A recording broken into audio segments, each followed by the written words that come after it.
Okay చూడండి అమ్మా, last క్లాస్లో మనం థర్మోడైనమిక్స్ అనేటువంటి లెసన్ స్టార్ట్ చేసుకుని కార్నట్ ఇంజిన్ చెప్పడం జరిగింది. ఆ కార్నట్ ఇంజిన్ని మనకి ఎగ్జామ్స్లో ఐడియల్ హీట్ ఇంజిన్ అని కూడా అడగవచ్చు. Derive the expression for efficiency of ideal heat engine అడగవచ్చు. తెలుగులో ఆదర్శ ఉష్ణ యంత్రము అంటాం. అదేనమ్మా, తెలుగులో ఆదర్శ ఉష్ణ యంత్రంగా కూడా మనం చెప్పడం జరుగుతుంది. నెక్స్ట్ వచ్చి కార్నాస్ థియరం.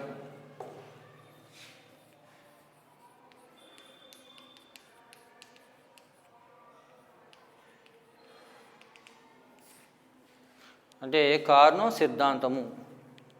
ఇలా కార్నాస్ థియరం చెప్పేది ఏంటంటే, రెండు ఇంజిన్లు తీసుకోండి, ఒకటి ఇర్రివర్సిబుల్ ఇంజిన్, ఇంకోటి రివర్సిబుల్ ఇంజిన్. అదేనమ్మా, ఒకటి ఇర్రివర్సిబుల్, ఇంకోటి రివర్సిబుల్ ఇంజిన్ తీసుకున్నప్పుడు దీంట్లో దేనికి ఎక్కువ ఎఫిషియన్సీ ఉంటుందట? రివర్సిబుల్ ఇంజిన్ కదా. If two engines working between same source and sink, then the efficiency of reversible engine is high. అదేందమ్మా, ఒక రెండు ఇంజిన్లు తీసుకున్నప్పుడు, రివర్సిబుల్ అని రెండు ఇంజిన్లు తీసుకున్నప్పుడు అవి రెండు ఒకే సోర్స్ సింక్ల మధ్య పనిచేసినట్లయితే రివర్సిబుల్ ఇంజిన్ యొక్క ఎఫిషియన్సీ ఎక్కువ, లేదా ఇర్రివర్సిబుల్ ఇంజిన్ యొక్క ఎఫిషియన్సీ రివర్సిబుల్ ఇంజిన్ కన్నా ఎక్కువ ఉండదు. అర్థమైందమ్మా. ఇప్పుడు దీన్ని ఎలా చేద్దామంటే ప్రూవ్ చేద్దాం. చూడండి, T1 కెల్విన్ దగ్గర ఉన్నటువంటి సోర్స్ని తీసుకోండి, T2 కెల్విన్ దగ్గర ఉన్న సింక్ని తీసుకోండి. ఇక్కడ I అనేటువంటి ఇర్రివర్సిబుల్ ఇంజిన్ ఏం చేస్తుందట? సోర్స్ నుంచి Q హీట్ని తీసుకొని W వర్క్ చేసి రిమైనింగ్ Q మైనస్ W హీట్ని సింక్ ఇస్తున్నాడు. అర్థమైందా? I అనేటువంటి ఇర్రివర్సిబుల్ ఇంజిన్ ఏం చేస్తుంది? సోర్స్ నుంచి Q హీట్ని తీసుకుంటుంది. తీసుకుని ఏం చేసింది? W వర్క్ చేసింది. ఇంకా W వర్క్ చేయగా మరి మొత్తం హీట్ అంతా ఉపయోగించుకోవట్లేదు కదా, కొంత హీట్ని రిజెక్ట్ చేస్తుంది. ఆ రిజెక్ట్ చేసిన హీట్ ఎంత అంటే, మనం ఇచ్చిన హీట్లోంచి అది చేసిన వర్క్ తీసేస్తే ఆ మిగిలిన రిజెక్ట్ చేసిన హీట్ అవుతుంది Q మైనస్ W. ఆ Q మైనస్ Wని సింక్కి ఇచ్చింది. అర్థమైందా? ఇది రివర్సిబుల్ ఇంజిన్. రివర్సిబుల్ ఇంజిన్ అంటే ఏంటి? దానికి అర్థం ఐకి ఆర్ రివర్స్లో వర్క్ చేస్తుంది. ఎలాగా? సింక్ నుంచి హీట్ని తీసుకుని సోర్స్కి ఇస్తుంది. అర్థమైందమ్మా. ఇది వేడిగా ఉన్న వస్తువు నుంచి హీట్ని తీసుకుని చల్లగా ఉన్న దానికి ఇస్తుంది. ఇది చల్లగా ఉన్న దాని నుంచి, అంటే కోల్డ్గా ఉన్న వస్తువు నుంచి హీట్ని తీసుకుని హాట్గా ఉన్న బాడీకి ఇస్తుంది. అందువల్ల ఇది వర్క్ చేయాలి. ఎంత వర్క్ చేస్తుంది? W' వర్క్ చేస్తుంది. W' వర్క్ చేసి సింక్ నుంచి ఎంత హీట్ని తీసుకుంటుందట? Q minus Q' is equal to Q minus W'. అదేనమ్మా, ఎంత హీట్ని తీసుకొస్తుంది? Q' is equal to Q minus W' హీట్ని తీసుకోవడం జరుగుతుంది. తిరిగి మళ్ళీ సోర్స్ Q హీట్ని ఇస్తుంది. అదేనమ్మా, అంటే మనం ఎంత హీట్ అయితే తీసుకున్నామో సోర్స్ నుంచి, తిరిగి మళ్ళీ అంతే హీట్ని సోర్స్కి ఇచ్చేస్తున్నాం. అదేనా, అంటే సోర్స్ ఏమీ ఎఫెక్ట్ అవ్వట్లేదు ఇక్కడ. ఇప్పుడు మా థియరం యొక్క అజంప్షన్ ఏంటి? R యొక్క ఎఫిషియన్సీ ఎక్కువ, I యొక్క ఎఫిషియన్సీ తక్కువ అని ప్రూవ్ చేయాలి. అందుకోసం నేను ఏం చేస్తున్నాను అంటే ఒక రాంగ్ అజంప్షన్ తీసుకుంటున్నాను. ఏంటంటే efficiency of I is greater than efficiency of R. అర్థమైందమ్మా, అంటే ఇర్రివర్సిబుల్ ఇంజిన్ యొక్క ఎఫిషియన్సీ రివర్సిబుల్ ఇంజిన్ కన్నా ఎక్కువ. అర్థమైందమ్మా. ఏకగత యంత్రం యొక్క దక్షత అనేటువంటిది దిగత యంత్రం యొక్క దక్షత కన్నా ఎక్కువ అని తీసుకుంటున్నాను. అర్థమైందా? ఎఫిషియన్సీకి ఈక్వేషన్ ఏంటి మనకి? ఏటా ఈజ్ ఈక్వల్ టు, ఇక్కడ ఏటా I ఈజ్ గ్రేటర్ దెన్ ఏటా R అని తీసుకుంటున్నాం. ఇక్కడ ఎఫిషియన్సీ ఏంటంటే మా వర్క్ బై హీట్ కదా. ఇక్కడ ఎంత వర్క్ చేస్తుంది? ఇది W వర్క్ చేస్తుంది. ఎంత హీట్ని ఇచ్చాం మనం? W, అదే Q. అదేందమ్మా, దీని efficiency W/Q is greater then, ఇక్కడ ఇది చేసిన వర్క్ అంతా W' బై రిజెక్ట్ సోర్స్కి ఇచ్చిన హీట్ Q కదా. అంటే W is greater than W'. అంటే దాని అర్థం ఇర్రివర్సిబుల్ ఇంజిన్ చేసిన వర్క్ ఎక్కువ, రివర్సిబుల్ ఇంజిన్ చేసిన వర్క్ తక్కువ మనం రాంగ్ తీసుకున్నాం. కానీ యాక్చువల్గా ఇక్కడ వర్క్ ఎవరు ఎక్కువ చేస్తున్నారు? రివర్సిబుల్ ఇంజినే ఎక్కువ వర్క్ చేస్తుంది. అర్థమైందమ్మా. కానీ అలా కాకుండా మనం రాంగ్ అజంప్షన్ తీసుకోవడం జరిగింది. అర్థమైందమ్మా. ఇప్పుడు నెక్స్ట్ ఏం చేస్తారంటే రెండు ఇంజిన్ని బెల్ట్తో కలపండి. రెండు ఇంజిన్ని బెల్ట్తో కలిపినట్లయితే ఇప్పుడు R కూడా ఎవరి వల్ల వర్క్ చేస్తుంది? I వల్ల వర్క్ చేస్తుంది. అదేనమ్మా. ఇప్పుడు దీని ఒక కపుల్డ్ ఇంజిన్గా చూసినట్లయితే, అదేనమ్మా, లేదా కాంపౌండ్ ఇంజిన్గా చూసినట్లయితే, అంటే సంయుక్త యంత్రంగా చూసినట్లయితే, ఈ సంయుక్త యంత్రం చేసే పని ఏంటి? సోర్స్ నుంచి Q హీట్ని తీసుకుని Q మైనస్ W హీట్ని ఏం చేస్తుంది? సింక్కి ఇచ్చింది. అలాగే సింక్ నుంచి ఎంత హీట్ని తీసుకుంది? Q మైనస్ W' హీట్ని తీసుకుని తిరిగి మళ్ళీ Q హీట్ని సోర్స్కి ఇచ్చింది. అంటే ఈ కపుల్డ్ ఇంజిన్ లేదా కాంపౌండ్ ఇంజిన్ అనేటువంటిది సోర్స్కి ఎలాంటి ఎఫెక్ట్ని కలిగిస్తలేదు. అదేనమ్మా, సోర్స్ ఎంత హీట్ అయితే ఉందో అంత హీట్ని తిరిగి మళ్ళీ ఇచ్చేసింది. ఇక్కడ సింక్ నుంచి మనం అబ్జర్వ్ చేసిన హీట్ ఎంత? Net amount of heat absorbed from sync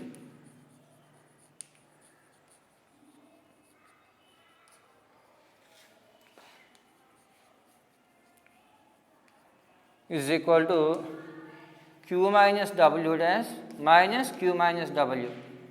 అదేనమ్మా, అంటే Q minus W dash minus Q plus W. ఈ రెండు క్యాన్సిల్ అయిపోతే ఏమవుతుంది? W minus W dash. అదేంట. కానీ ఇక్కడ మనం తీసుకునే అజంప్షన్ ప్రకారం W dash కన్నా ఎక్కువ, అంటే Q వాల్యూ పాజిటివ్ అవుతుంది. కానీ ఈ వాల్యూ పాజిటివ్ అవుతుందా? అవ్వదు. సరే, ఈ వాల్యూ పాజిటివ్ అవుతుంది అవ్వదు. ఎందుకని? థర్మోడైనమిక్స్ సెకండ్ లా ప్రకారం కోల్డ్ బాడీకి మనం హీట్ని ఇచ్చిన తర్వాత దాని నుంచి మళ్ళీ హీట్ని తీసుకోవడం అనేటువంటిది పాసిబుల్ అనేటువంటిది ఉండదు. అందువల్ల W minus W dash అనేటువంటిది పాజిటివ్ అవ్వదు. అందువల్ల ఇది రాంగ్ అజంప్షన్ అవుతుంది. కాబట్టి మనం తీసుకునే అజంప్షన్ రాంగ్. కాబట్టి ఆర్ యొక్క ఎఫిషియన్సీ ఎక్కువ.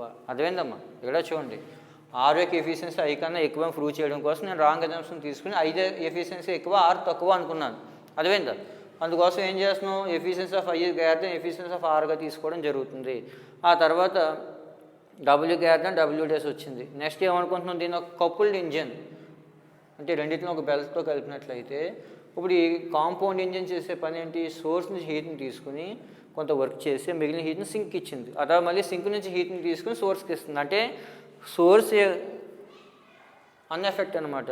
సోర్స్ అనేది ఎఫెక్ట్ అవ్వట్లేదు. అర్థమైందా? అనుకుని ఇప్పుడు సింక్ నుంచి మనం తీసుకున్న నెట్ హీట్ ఎంత?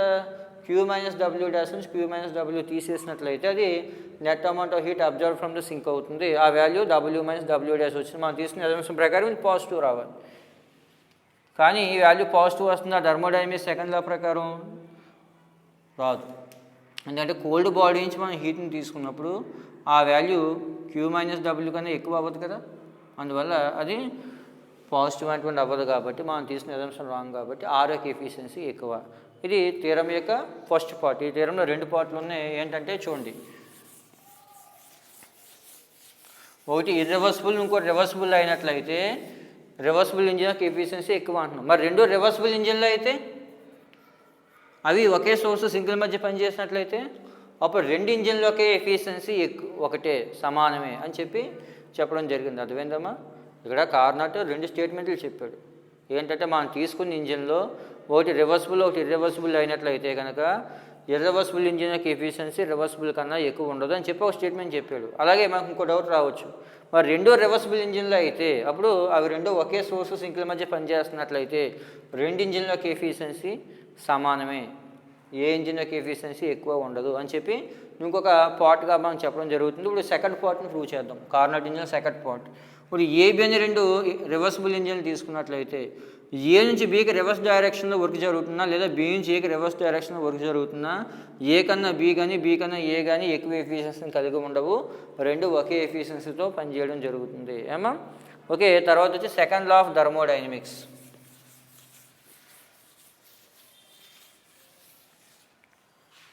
నెక్స్ట్ కాన్సెప్ట్ వచ్చి సెకండ్ లా ఆఫ్ అర్థమైంది కమ్మా. కార్నాట్ థియరం చెప్పేది ఏంటి అంటే మెయిన్గా ఒకే సోర్సు సింకిల్ మధ్య పనిచేస్తున్నప్పుడు రెండు రివర్సిబుల్ ఇంజిన్లు అయినట్లయితే రెండింటి యొక్క ఎఫిషియన్సీ సమానమే, దేనిది ఎక్కువ ఉండదు. అలా కాకుండా ఒకటి రివర్సిబుల్ ఇంకోటి ఇర్రివర్సిబుల్ అయినట్లయితే రివర్సిబుల్ ఇంజిన్కి ఎఫిషియన్సీ ఎక్కువగా ఉంటుంది. అర్థమైందమ్మా? తర్వాత వచ్చి సెకండ్ లా ఆఫ్ థర్మోడైనమిక్స్ అంటే ఉష్ణగతిక శాస్త్ర రెండవ నియమం.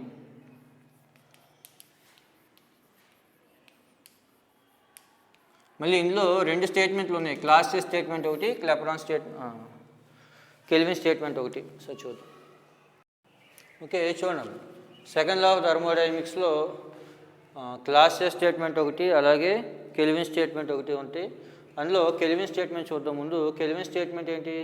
It is impossible to derive a continuous supply of work by cooling a body to a temperature lower than that of coldest of its surroundings. అంటే చూడండి, ఇక్కడ ఒక బాడీని తీసుకోండి. ఒక బాడీని తీసుకుని దాని టెంపరేచర్ మీరు డౌన్ చేసుకుంటే వెళ్తున్నట్లయితే అంటే దాని అర్థం దాని మీరు హీట్ని బయటికి తీసేస్తున్నారు అనుకోండి. ఒక బాడీ నుంచి మనం హీట్ని బయటికి తీసేస్తుంటే ఏమవుతుంది? ఈ బాడీ కూల్ అవుతుంది కదా. అలా కూల్ చేసుకుంటే వెళ్తున్నట్లయితే అది ఏమైంది? Room temperature reach. For example ఒక బాడీ 70 degrees దగ్గర ఉంది.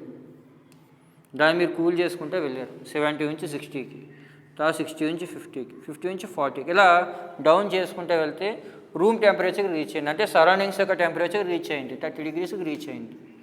మీరు అది తీసుకునే హీట్తో 70 డిగ్రీస్ నుంచి 30 డిగ్రీస్ వరకు మనం కూల్ చేసామంటే కొంత హీట్ వచ్చింది కదా, ఆ హీట్తో మీరు వర్క్ చేశారు, బాగానే ఉంది ఇక్కడ వరకు. తర్వాత దీన్ని ఇంకా కూల్ చేస్తున్నారు, అంటే రూమ్ టెంపరేచర్ కన్నా ఇంకా తక్కువ, అంటే 28, 27, 10, 5 ఇలా ఇంకా కూల్ చేసుకుంటే వెళ్తే ఇంకా హీట్ వస్తుంది కదా, ఆ హీట్తో వర్క్ చేయడం పాసిబుల్ అవుతుందా అంటే అవ్వదు.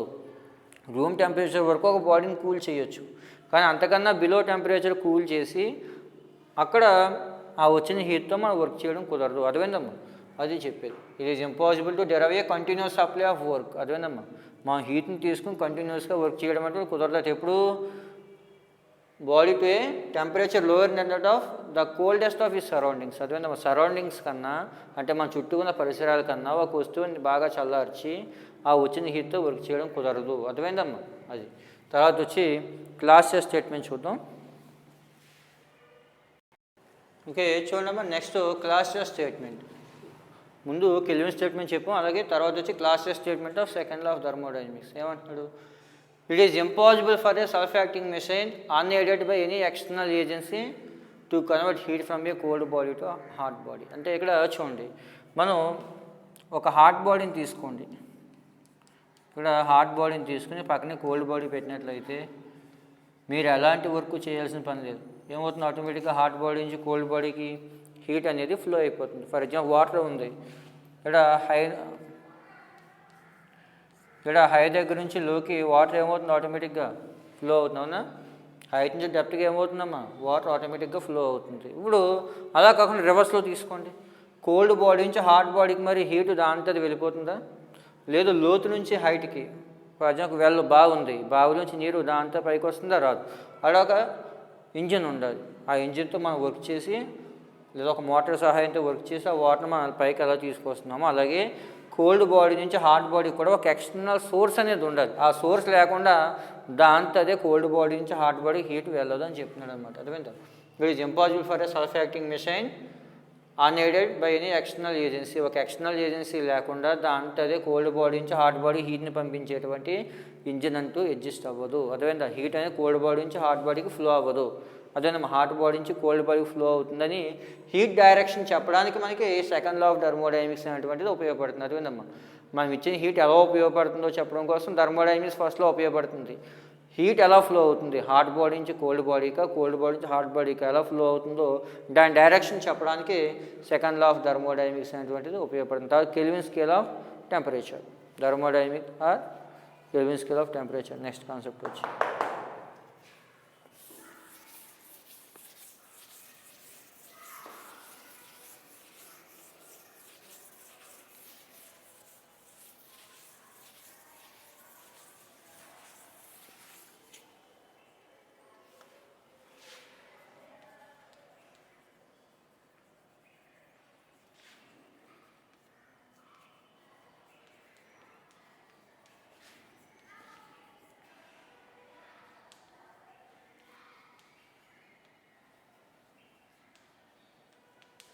అంతేనమ్మా.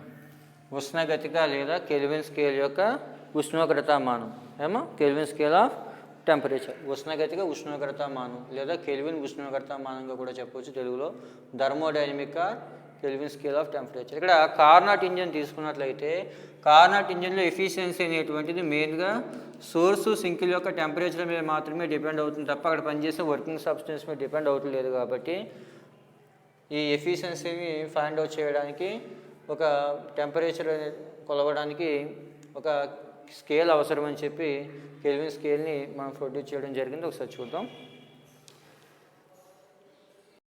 ఓకే, చూడండి. ఇప్పుడు ఒక హీట్ ఇంజిన్ తీసుకుని ఆ హీట్ ఇంజిన్లో సోర్స్ యొక్క టెంపరేచర్ T1 అనుకుంటే దాని నుంచి Q1 హీట్ని తీసుకుని వర్క్ చేసి ఆ రిమైనింగ్ QT హీట్ని T2 కెల్విన్ దగ్గర సింక్కి ఇచ్చింది అనుకున్నట్లయితే అప్పుడు కార్నర్ థియరం ప్రకారం efficiency eta is equal to ఏం రాయొచ్చు? 1 - Q2/Q1 ఈ purely A function of temperature. అంటే F ఆఫ్ T1, T2గా రాసుకోవచ్చు కదా కార్నర్ థియరం ప్రకారం. ఎఫిషియన్సీ అంటే టెంపరేచర్లో ఫంక్షన్ కాబట్టి ఏటా equal to 1 minus Q2 by Q1 is equal to ఏం రాయొచ్చమ్మా ఎఫ్ ఆఫ్ T1 కామా T2గా రాసుకోవచ్చు. లేదు దీని నుంచి Q2 by Q1 is equal to 1 minus F of T1 comma T2. లేదు Q1 by Q2 is equal to ఏం రాయొచ్చు 1 minus F of T1 comma T2గా రాసుకోవచ్చు. దీన్ని ఏమనుకుంటారంటే capital F of T1 comma T2 అనుకోండి. ఇక్కడ ఎఫ్ అనేటువంటిది T1 T2లో ఫంక్షన్ అదేవిధంగా F denotes some new function of T1 T2 అదేవిధంగా ఇది ఒక కొత్త ఫంక్షన్గా తీసుకోవడం జరుగుతుంది. అదేవిధంగా ఇక్కడ 1 minus Q2 by Q1 small F of T1 by T1 comma T2గా అనుకుని దాన్ని ఈ విధంగా సింప్లిఫై చేసుకుని వచ్చి దీన్ని ఏమనుకుంటారు ఈ ఫంక్షన్ని 1 minus F of T1 comma T2ని capital F of T1 comma T2 అనుకోండి. ఇప్పుడు ఇంకొక హీట్ ఇంజిన్ తీసుకోండి. ఇంకొక హీట్ ఇంజిన్ ఏమనుకుంటారంటే అది T2 T3 అనేటువంటి టెంపరేచర్ దగ్గర పనిచేస్తుంది. అదేవిధమ్మా ఇక్కడ Q2 హీట్ని తీసుకునేది Q3 హీట్ని రిజెక్ట్ చేస్తుంది అనుకోండి. అదేవిధమ్మా ఏటా equal to 1 minus Q2 by Q3 అనుకున్నట్లయితే అప్పుడు దీని ప్రకారం ఎలా రాసుకోవచ్చు అదేవిధంగా ఇంజిన్ Q2 హీట్ని తీసుకుని సోర్స్ నుంచి Q3 హీట్ని రిజెక్ట్ చేసింది అనుకుంటే Q2 by Q3 is equal to F of T2 comma T3గా రాసుకోవచ్చు. అదేవిధంగా దీని efficiency Q2 by Q3 is equal to ఏమవుతుంది కొత్త function F of T2 comma T3గా రాసుకోవచ్చు. అలాగే ఇంకొక ఇంజన్ Q1 హీట్ని తీసుకుని Q3 హీట్ని రిజెక్ట్ చేస్తుంది అనుకున్నట్లయితే అదే ఇక్కడ 3 ఇంజన్లు తీసుకోవడం జరుగుతుంది. ఇక్కడ మూడో ఇంజిన్ అనేటువంటి చూడండి మూడో రివర్సిబుల్ హీట్ ఇంజిన్ అనేటువంటిది Q1 హీట్ని తీసుకుని Q3ని రిజెక్ట్ చేస్తుంది అనుకుంటే Q1 by Q3 is equal to ఏం రాయొచ్చు ఎఫ్ ఆఫ్ T1 కామా T3గా రాసుకోవచ్చు. అదేవిధంగా ఇప్పుడు చూడండి నెక్స్ట్ ఓకే చూడండి ఇప్పుడు దీని ఈక్వేషన్ 1 అనుకోండి ఇది దీని ఈక్వేషన్ 2 అనుకోండి దీని ఈక్వేషన్ 3 అనుకోండి. ఇప్పుడు దీనికి ఏం చేస్తారంటే ఈక్వేషన్ 1ని 2ని మల్టిప్లై చేయండి. ఈక్వేషన్ 1ని 2ని మల్టిప్లై చేసినట్లయితే అంటే Q1 by Q2 into Q2 by Q3 చేసినట్లయితే అప్పుడు Q2 క్యాన్సిల్ అయిపోయి ఏమవుతుందమ్మా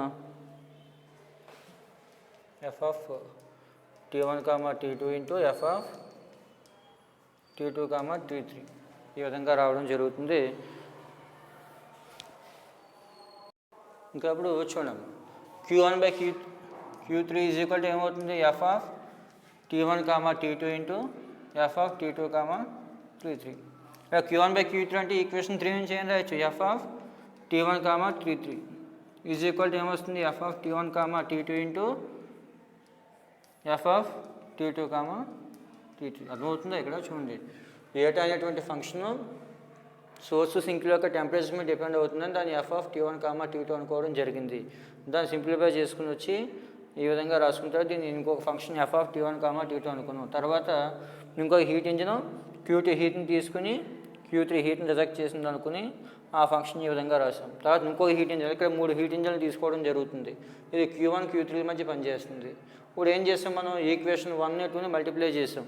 ఇప్పుడు ఇది F of T1 comma T3 is equal to F of T1 comma T2 into F of T2 comma T3గా రాచి అయితే లెఫ్ట్ హ్యాండ్ సైడ్ ఏమైంది ఇందులో T2 కనబడతలేదు అవునా ఇందులో T2 కనబడతలేదు కాబట్టి ఇది ఈ విధంగా అడ్జస్ట్ అవ్వాలి. మనం ఇంకో కొత్త ఫంక్షన్ డిఫైన్ చేసుకోవాలి. అది ఎలా అన్నట్లయితే F of T1 comma T2 is equal to phi of T1 by phi of T2 అనేటువంటి ఒక ఫంక్షన్ డిఫైన్ చేసుకోవాలి. ఇక్కడ phi of T is a function of purely temperature. అదేవిధంగా ఫై ఆఫ్ T అనేటువంటి ఫంక్షన్ ఓన్లీ టెంపరేచర్ మీద depend అయ్యే ఒక linear function అనమాట. ఎఫ్ ఆఫ్ T1 కామా T2ని phi of T1 by phi of T2గా అలాగే ఎఫ్ ఆఫ్ T2 కామా T3ని ఫై ఆఫ్ T2 బై T3గా అలాగే ఎఫ్ ఆఫ్ T1 కామా T3ని phi of T1 by phi of T3గా తీసుకున్నారనుకోండి. ఇప్పుడు చూడండి ఈ ఈక్వేషన్లో సబ్స్టిట్యూట్ చేస్తే F of T1 comma T2 is equal to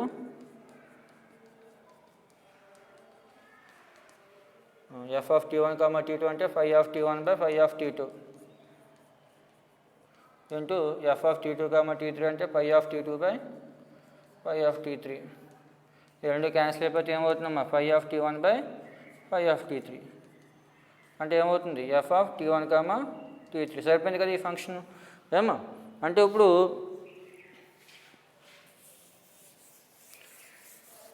ఏం రాసుకోవచ్చు therefore Q1 by Q2 is equal to వీటి నుంచి Q1 by Q2 is equal to phi of T1 by phi of T2గా రాసుకోవచ్చు. అర్థమైందమ్మా. ఇక్కడ మళ్ళీ phi of T1 is greater than Q1 అనేటువంటి గ్రేటర్ దెన్ Q2 అయితే ఫై ఆఫ్ T1 అనేటువంటిది గ్రేటర్ దెన్ ఏమవుతుందమ్మా ఫై ఆఫ్ T2 అవుతుంది. ఇక్కడ ఫై ఆఫ్ T1 అనేటువంటి టెంపరేచర్లో ఫంక్షన్ కాబట్టి నేను ఏమనుకుంటుంటే phi of T is equal to tau అనుకున్నట్లయితే is equal to tau one by టౌ2గా రాసుకోవచ్చు. అర్థమైందమ్మా. ఇక్కడ అంటే ఇక్కడ కెల్విన్ స్కేల్ యొక్క రేషియో అనేటువంటి దేని మీద డిపెండ్ అవుతుంది, సోర్స్ నుంచి మనం తీసుకున్న హీట్కి అలాగే సింక్కి చేసిన హీట్ యొక్క రేషియోకి ఈక్వల్ అవ్వడం జరుగుతుంది కెల్విన్ స్కేల్ ఆఫ్ టెంపరేచర్ అనేటువంటిది. ఏం అర్థమైందా? ఓకే, తర్వాత అబ్సల్యూట్ జీరో అని మనం డిఫైన్ చేసుకుంటాం నెక్స్ట్.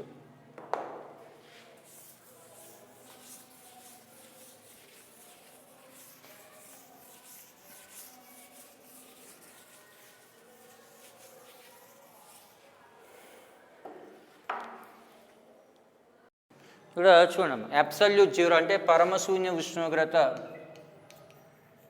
మనం ఏ విధంగా డిఫైన్ చేయొచ్చు అంటే efficiency eta is equal to ఏం రాయొచ్చమ్మా 1 - T2 బై T1. అవునా? Efficiency eta is equal to 1 - T2 by T1. లేదంటే ఇప్పుడు కెల్విన్ స్కేల్ ఆఫ్ టెంపరేచర్ ప్రకారం efficiency eta is equal to 1 - Q2 by Q1 is equal to ఏం రాయొచ్చు 1 - tau two by టౌ1. అంటే ఇక్కడ T బదులు టౌ అనుకుంటున్నాం. ఎఫిషియన్సీ ఏటా equal to 1 - Q2 by Q1 equal to ఏం రాయొచ్చు 1 - టౌ2 బై టౌ1. ఇక్కడ టౌ1 అనేటువంటి సోర్స్ యొక్క టెంపరేచరు, టౌ2 అనేటువంటి సింక్ యొక్క టెంపరేచర్. ఇక టౌ2 ఈజ్ ఈక్వల్ టు 0 అయితే అంటే సింక్ యొక్క టెంపరేచర్ అబ్సల్యూట్లీ 0 అయితే ఏటా ఈక్వల్ టు ఏమవుతుంది 1. ఏటా ఈక్వల్ టు 1 అంటే దాని ఏంటి 100%. అంటే ఎక్కడైతే సోర్స్ నుంచి మనం తీసుకున్న హీట్ అంతటిని కూడా వర్క్గా కన్వర్ట్ చేసి సింక్కి ఎలాంటి హీటు ఇవ్వటం లేదో ఆ టెంపరేచర్ని మనం అబ్సల్యూట్ జీరోగా మనం చెప్పడం జరుగుతుంది. అదేమంటే 100% సోర్స్ని తీసుకున్న హీట్ వర్క్గా కన్వర్ట్ అయిపోయినట్లయితే ఆ టెంపరేచర్ని ఏమంటున్నామమ్మా అబ్సల్యూట్ జీరోగా మనం చెప్పడం జరుగుతుంది. అది స్కేల్ ఆఫ్ డిగ్రీ.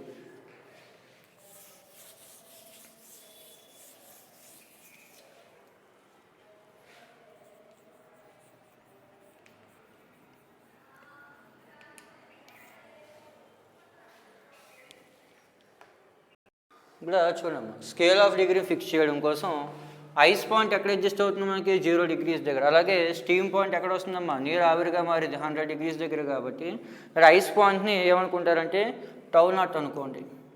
అప్పుడు స్టీమ్ పాయింట్ ఎంత అవుతుంది టౌ0 + 100 అవుతుంది. అవునా? ఇప్పుడు Q100 బై Q0 కట్టినట్లయితే ఒక్కొక్క డిగ్రీ ఎంతో వస్తుంది అంటే టౌ0 + 100 by టౌ0.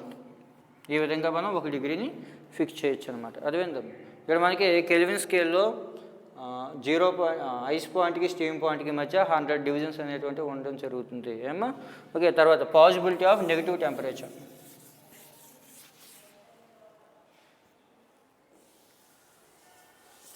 Possibility of negative temperature absolute scale.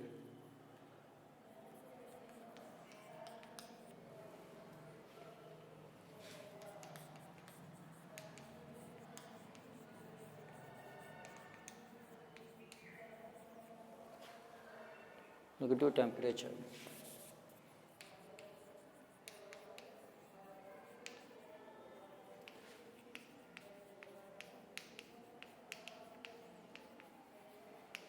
Next వచ్చి possibility of negative scale and absolute scale. Negative temperature and absolutes అంటే కెల్విన్ స్కేల్లో నెగిటివ్ టెంపరేచర్స్ కూడా పాసిబిలిటీ ఉంటాయా? ఇప్పుడు పాజిటివ్ టెంపరేచర్ చూసాం, 0 కెల్విన్ అంటే అబ్సల్యూట్ జీరో అని చూసాం. 0 కన్నా కింద అంటే నెగిటివ్ టెంపరేచర్స్ కూడా అడ్జస్ట్ అవుతాయి. అంటే efficiency eta is equal to 1 - tau two by టౌ1లో టౌ2 వాల్యూ 0 కన్నా చిన్నదైనట్లయితే అదేనమ్మా టౌ2 వాల్యూ 0 అయితే ఎఫిషియన్సీ ఏటా ఈక్వల్ టు 1 కదా. ఇప్పుడు ఆ టౌ2 వాల్యూ 0 కన్నా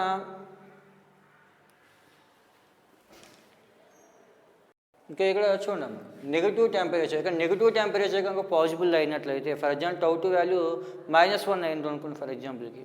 ఇప్పుడు టౌ2 ఈక్వల్ టు 0 అయితే అంటే సింక్ యొక్క టెంపరేచర్ 0 అయితే ఎఫిషియన్సీ ఎటా అవుతుంది 100% అవుతుంది దాని ఎఫిషియన్సీ.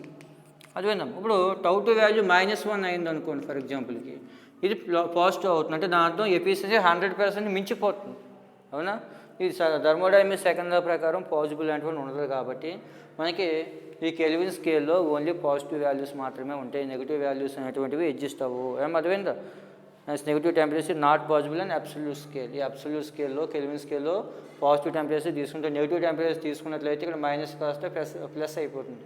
ఇది ఎప్పుడైతే ప్లస్ అయిందో సింక్ యొక్క టెంపరేచర్ పాజిటివ్ అయితే కనుక ఎఫిషియన్సీ 1 కన్నా ఎక్కువ వస్తుంది. థర్మోడైనమిక్స్ సెకండ్ లా ప్రకారం ఎఫిషియన్సీ 1ని మించడానికి పాసిబిలిటీ ఉండదు. 100% మనం రీచ్ అవ్వలేము, అంటే 100 క్రాస్ అవ్వడం వల్ల జరగదు కాబట్టి నెగిటివ్ స్కేల్ ఆఫ్ టెంపరేచర్ని ఇందులో తీసుకోవడం లేదు.